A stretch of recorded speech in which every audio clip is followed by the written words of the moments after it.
বিসমিল্লাহির রহমানির রহিম। রাসূলুল্লাহ সাল্লাল্লাহু সাল্লাম বলেছেন, দুনিয়া হলো মুমিনের কারাগার আর কাফিরের জান্নাত। সহিহ মুসলিম। ভাই আমার, এই দুনিয়াটা মুমিনের জন্য কখনোই চূড়ান্ত সুখের জায়গা নয়।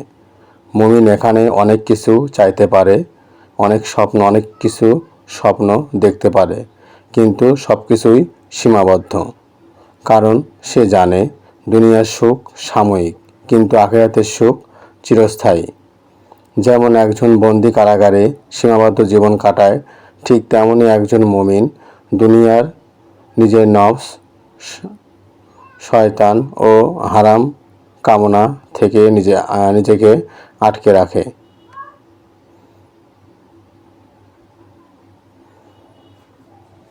সে চায় আল্লাহর জন্য হালাল খাবে, হালাল উপার্জন করবে, আল্লাহর হুকুম মেনে জীবন চালাবে।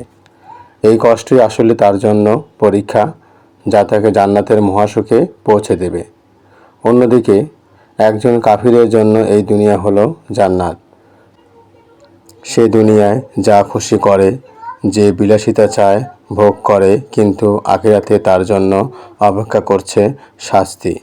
তাই রাসূল সাল্লাল্লাহু আলাইহি সাল্লাম আমাদের শিখালেন, মুমিন যেন দুনিয়াকে আসল ঘর না ভাবে, বরং আখিরাতকে ঘর মনে করে। আসল মারিফাত হলো যখন মুমিন বুঝতে পারে দুনিয়ার প্রতিটি সীমাবদ্ধতা আসলে তার রূহকে শুদ্ধ করার মাধ্যম এবং আল্লাহর সাথে তার নৈকট্য অর্জনের সোপান।